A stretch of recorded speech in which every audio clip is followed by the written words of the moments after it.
Satu tanah, dua bangsa, ribuan tahun sejarah, darah tertumpah, air mata mengalir, harapan yang tak pernah padam.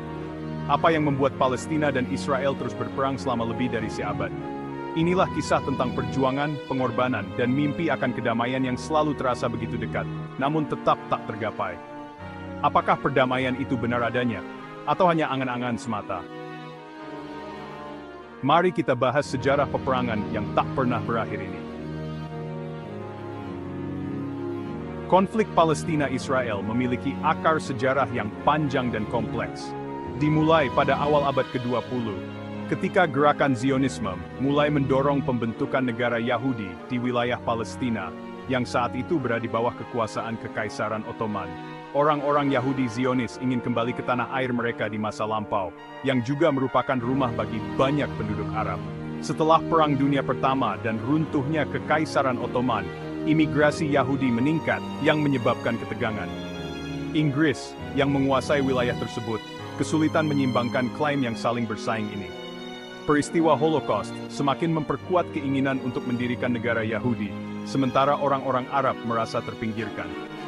Ketika Inggris bersiap untuk mundur, pertanyaan tentang masa depan Palestina menjadi perdebatan.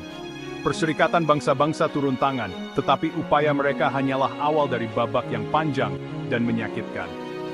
Panggung telah disiapkan untuk konflik dengan konsekuensi yang luas.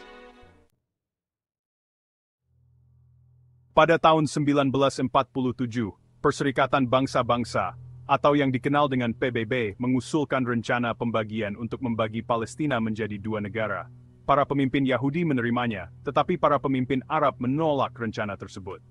Pada tanggal 14 Mei 1948, Israel mendeklarasikan kemerdekaan, yang menyebabkan perang dengan negara-negara Arab di sekitarnya.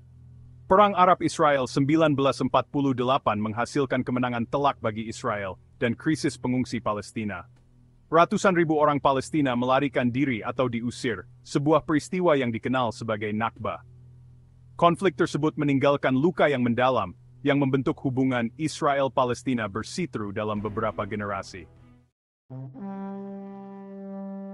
Sejak saat itu, konflik terus berlanjut dengan berbagai perang besar dan periode ketegangan.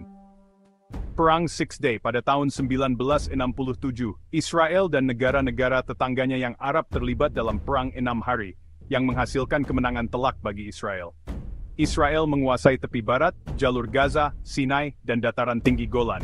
Penduduk Palestina, yang sekarang berada di bawah pendudukan Israel, semakin frustrasi. Frustrasi ini menyebabkan intifada pertama pada akhir 1980-an, dan intifada kedua yang lebih kejam pada tahun 2000. Kedua pemberontakan itu ditandai dengan kekerasan dan kerusuhan yang signifikan. Pada tahun 1990-an, kesepakatan Oslo bertujuan untuk menemukan solusi damai untuk konflik tersebut. Perjanjian ini menandai negosiasi langsung pertama antara Israel dan Palestina. Kesepakatan tersebut mendirikan otoritas Palestina untuk memerintah sebagian tepi barat dan jalur Gaza. Meskipun awalnya optimis, kesepakatan Oslo gagal mewujudkan perdamaian abadi. Kekerasan terus berlanjut, dan isu-isu penting seperti Yerusalem dan pengungsi tetap tidak terselesaikan. Warisan Oslo terus membentuk konflik hingga saat ini. Tahun-tahun setelah Intifada kedua dilanda periode tenang dan gejolak kekerasan baru. Pada tahun 2021, ketegangan di Yerusalem menyebabkan konflik 11 hari antara Israel dan Hamas.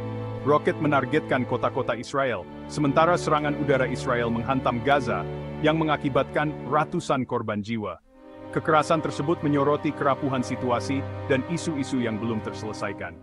Seakan peperangan belum terhenti, pada 7 Oktober 2023, ketika Hamas, kelompok militan yang menguasai Gaza, melancarkan serangan mendadak ke wilayah Israel Selatan.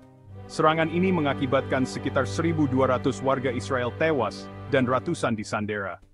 Respons Israel terhadap serangan ini adalah operasi militer besar-besaran di Gaza yang berlanjut hingga tahun 2024. Operasi militer Israel di Gaza mengakibatkan kerusakan infrastruktur yang luas dan korban jiwa yang sangat besar di pihak Palestina. Menurut data dari Otoritas Kesehatan Gaza, hingga awal 2024, lebih dari 25.000 warga Palestina tewas, dengan mayoritas korban adalah wanita dan anak-anak. Ribuan lainnya terluka, dan hampir seluruh populasi Gaza mengungsi ke wilayah selatan yang relatif lebih aman. Penting untuk dicatat bahwa angka-angka ini bisa bervariasi tergantung sumber dan metode penghitungan. Konflik tersebut semakin hari semakin berlanjut. Perjanjian perang yang tidak boleh melibatkan warga sipil malah dilanggar oleh Israel. Tentara Israel membabi buta menyerang ke Arafah tanpa pandang bulu. Wilayah Arafah yang seharusnya tidak boleh dilibatkan dalam peperangan ini justru diserang habis-habisan oleh tentara Israel. Arafah yang merupakan titik perlindungan terakhir bagi warga pengungsi Palestina malah dibunuh hanguskan oleh tentara Israel. Konflik Israel-Palestina adalah salah satu konflik paling lama di dunia. Meskipun telah terjadi kekerasan dan negosiasi yang gagal selama beberapa dekade, upaya untuk mencapai perdamaian harus terus berlanjut. Para aktor internasional memainkan peran penting dalam memfasilitasi dialog dan menciptakan kondisi untuk perdamaian. Perdamaian yang berkelanjutan membutuhkan negosiasi langsung dan kompromi yang sulit dari kedua belah pihak. Menangani isu-isu inti seperti perbatasan, permukiman, dan pengungsi sangatlah penting. Komunitas internasional harus mendukung upaya untuk membangun kembali kepercayaan dan mendorong rekonsiliasi. Kita berharap semoga peperangan tersebut segera menemukan titik terang dan Palestina bisa merdeka sepenuhnya.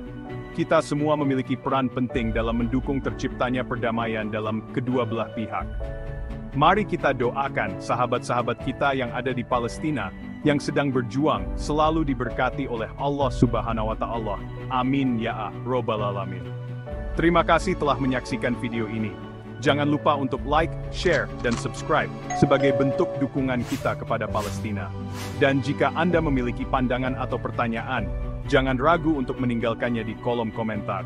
Sampai jumpa di video selanjutnya.